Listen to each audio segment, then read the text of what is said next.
You think you can take me on and survive?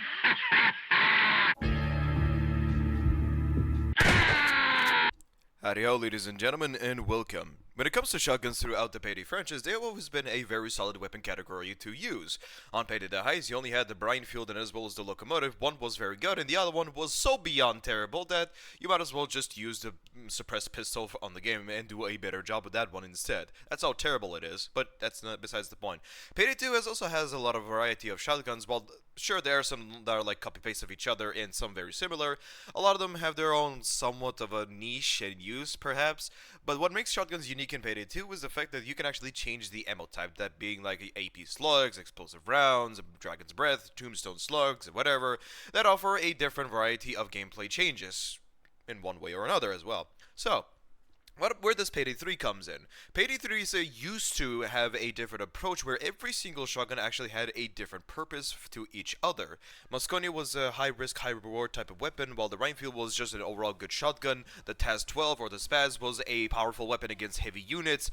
FSA was powerful in close range, but terrible at longer ranges. Then there's the Pusruivant, which kind of fixes that problem, and etc, etc. A lot of them have their own little different niches and uses that they made it actually different and unique to each other. But ever since they buffed the shotgun, this is no longer the case. This video is more like a, think of it as like an educational part, and as well as showcasing how terrible Starbreeze are when it comes to balancing their weapons. And I'm really starting to think that they do not even have any balancing teams whatsoever. They just kind of throw shit at the wall and hope to God that it actually sticks on it. So, yeah. Anyway, let's get into it, and we're going to be talking about every single shotgun except for the Judge, and see what differences they had before and after they were buffed. And then I will talk about my overall conclusion as to did they deserve to be buffed.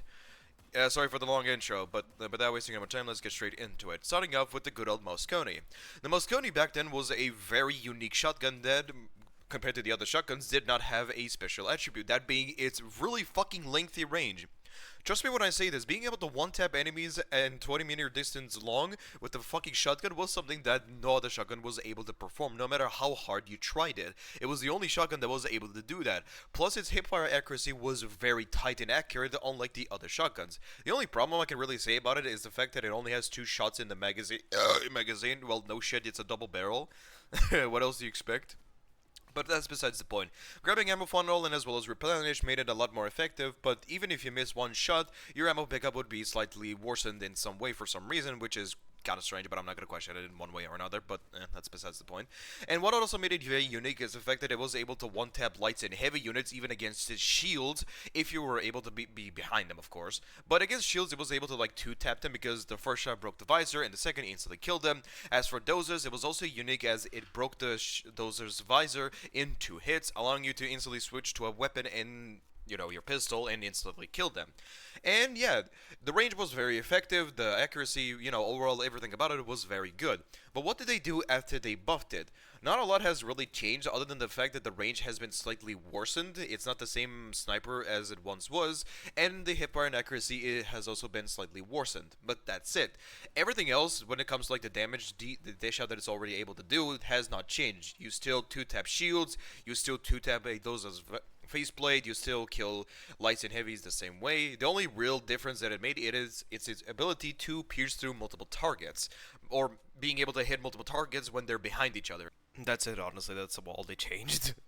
And you might have hopes for the future that maybe the other shotguns doesn't really have a really huge drastic change, but trust me, they have drastically changed these weapons to the point where there really is no point of using any other shotguns. So let's go over with the Spaz-12, the worst shotgun in the game. And I'm really sorry to say that because this shotgun used to be very unique and had a genuine purpose. Before the buff, the Spaz-12 was a very unique shotgun that allowed the player to be able to pierce through the shield's visor. No other shotgun was able to do that. And it took 2 hits to kill a shield. even when they were facing towards you. No other shotgun was able to do this except for the Mosconi, so if you're not good with the Mosconi, then the Spaz 12 got you covered. What also made it unique is the fact that it was also another shotgun the same way with the Mosconi, where it was able to one-tap light units and heavy units without the need of face-to-face, even on the body. So what the essentially sole purpose of the Spaz 12 is more against heavy units. It has a slower rate of fire compared to the Reinfield, but did makes it up for it for its high damage. And what made it also unique is it was also one of those shotguns where you kinda needed to aim down the sights, because the hipfire spread was worse than a lot of the shotguns, and its damage drop was also really terrible. If you were for more than at least like 3 meters away, then you're not going to be able to one-tap enemies a lot more effectively, but as long as you were aiming down your sights, it did kind of fix that problem. But that's besides the point. And against dozers the same way as the Mosconi, a 2-shot breaks the faceplate, and, third shot instantly kills them. It made it unique. But, they decided to quote-unquote buff it. What did they buff? They removed the penetration value. Now it takes the same amount of hits to kill a shields, but without the need of staggering them. Which some of you might think, well, what's exactly the difference? Well, the difference being is that the Spaz 12 staggered the shield for whenever each time you hit them. So, you could theoretically hit the shield once through the visor, instantly switch to your sidearm quicker, and instantly kill them. Regardless if it's like a revolver, pistol, or machine pistol, whatever, it allowed you to kill shields very quickly because of like a certain skills that staggers enemies, and for the Spaz 12's and for the Spaz 12's reason, you hit them once, instantly switch to sidearm, and kill them a lot more quicker compared to the other shotguns, which made it unique. But now you're not able to do that whatsoever, and it also takes the same amount of hits to kill any enemy whatsoever, but they did also make the hip firing accuracy a lot worse, so you kind of have to like actually aim down sights more often and get closer if you actually want to kill them. So yeah, and the only good thing about this buff is the fact that it's able to kill multiple enemies if they're behind each other, like penetrate through multiple targets, and that's the only good thing about it. So yeah, Reinfield, I'm only going to talk about the before buff, because after the buff, it's literally the Spaz 12 but better. 2 taps shields, 3 taps dozers in total, 1 taps lights and heavies, and has better range. That's literally what it is. It's literally the Spaz, but better in every shape and form. But before the buff, it was very unique, because compared to the Spaz 12, it had a much more faster rate of fire. Because of its faster rate of fire, that means it has a faster time to kill compared to the Spaz 12. But then again, if heavy units started to roll in, you were forced to get close to them because, again, it cannot one-tap heavies unless you have face-to-face. But against lights, it was much more superior than the Spaz 12 because of its faster time to kill. If you were playing like a heist where heavy units rolled in later than actually like earlier compared to some of the heists, then the Reinfield was a really good weapon to stick around with. Again, the only good thing about it is the fact that it had a faster reload speed, a faster rate of fire, yada yada yada, better range, better hipfire accuracy. It was a total overall good weapon. The only like real big comparison I could say is the Reinfield was good against lights, the Spaz was good against heavy units, because against shields and dozers it did struggle a little bit from there, but it didn't really suffer that much, if that makes sense. Like, it wasn't worse against them, but it did sort of slightly struggle compared to the other shotguns, but it did its job. And so, yeah, the only buff that they did was increase the damage too fucking much and allow it to penetrate through multiple targets the same way as the others. Now there's no point of using the Spaz 12 nor the Mosconi when the Reinfield exists, because the range of it is really damn good and you're able to one-tap enemies at quite a good distance. So, yeah, it's literally just overpowered. Now let's go talk about the best shotgun in the game that really pisses me off that anytime I see it. Sure, I use it sometimes, but I use it for the sake of getting that feeling, because I try my best to use every weapon in the game to get a good feeling and know what I'm talking about. So, the FSA was actually a unique shotgun compared to the others, where for close range encounters it was quite powerful, but for medium and longer ranges it did really struggle a lot. It did have a very noticeable terrible damage drop-off, but it wasn't as bad as the Spaz 12, which was, I guess, good. The best way I can really describe it is when it comes to like close range encounters, it was the best in the game, but when it comes to like dozers and as well as shields in general, it was better than the Reinfield but worse than the Spaz. And the damage drop-off was that it was worse than the Reinfield but better than the Spaz, if that makes sense. So it was sort of in the middle ground, sort of, if that kind of makes sense. But it did what it needs to do for close range encounters. It shredded enemies very quickly. It killed dozers or even shields quite in a solid amount of time, not as fast as like some of the other weapons that we have. It did what it needed to do. It killed enemies quick, shredded enemies, cleared out rooms, hordes did not exist if they were close to you, yada yada, you get the gist of it. But what did they do to buff it? Quotation marks.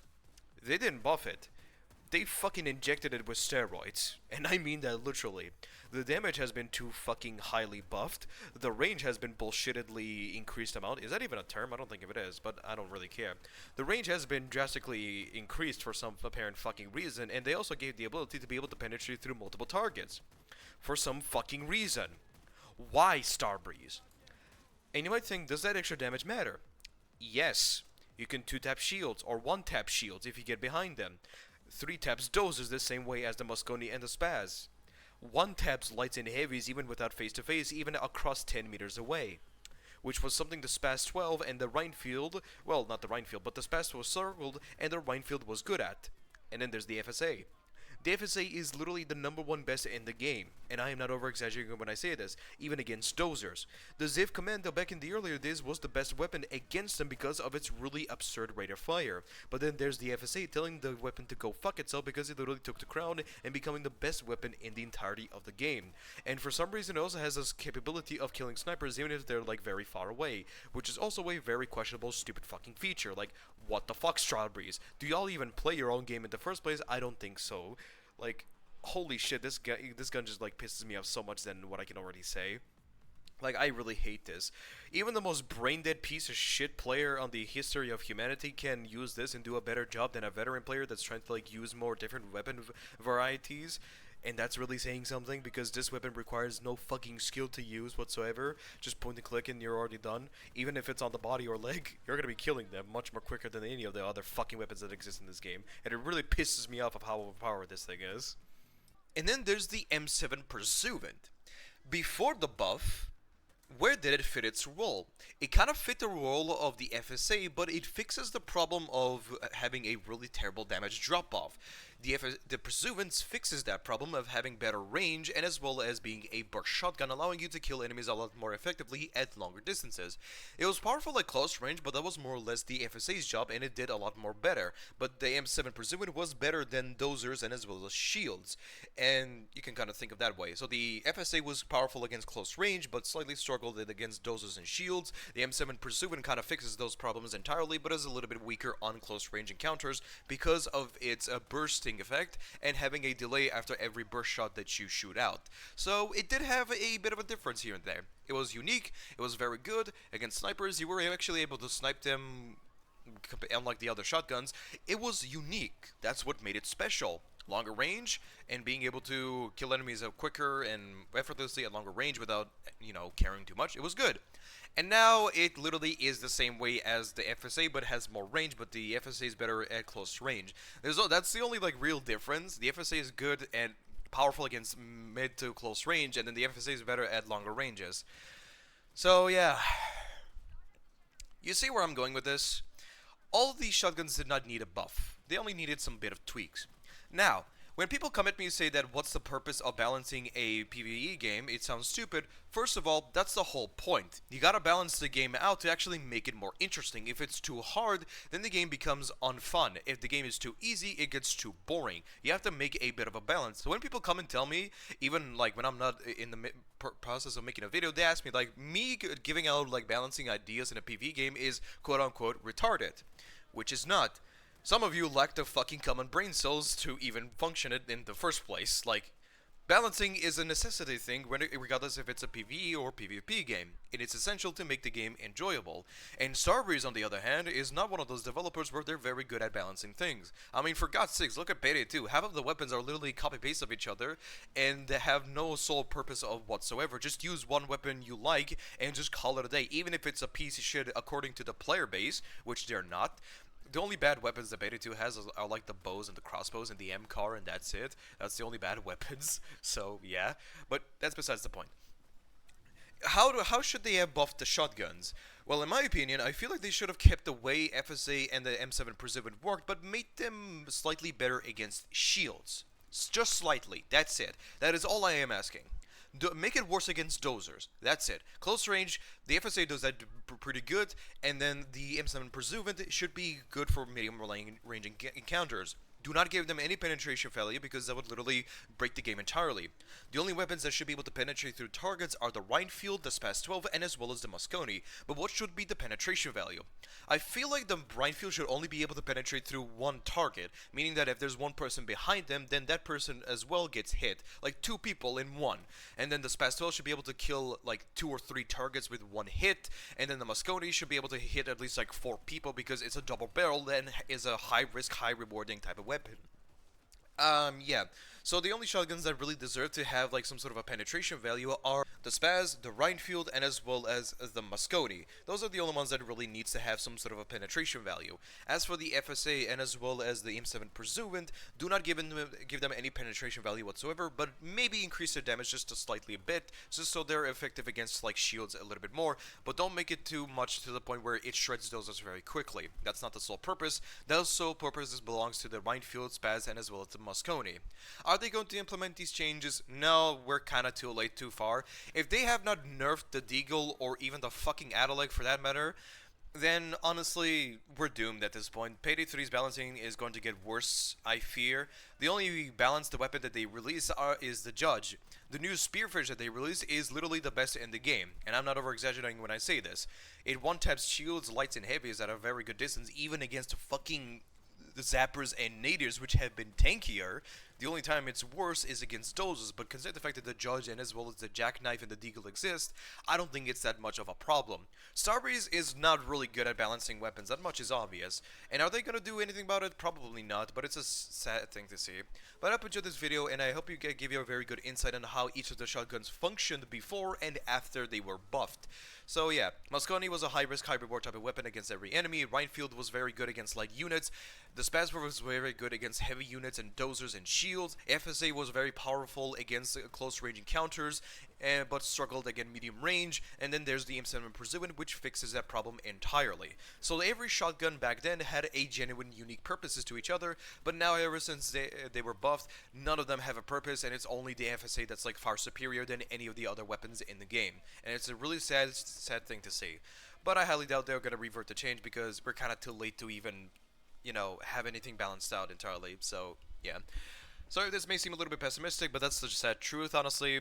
But either way, that's besides the point. I hope you enjoyed this video. Treat each other with respect and show some love, kindness to one another. Do not be an asshole to one another. We are one big happy family in this shithole. So, yeah. Goodbye. Take care of each other, and I will see each and every one of you next time. Adios.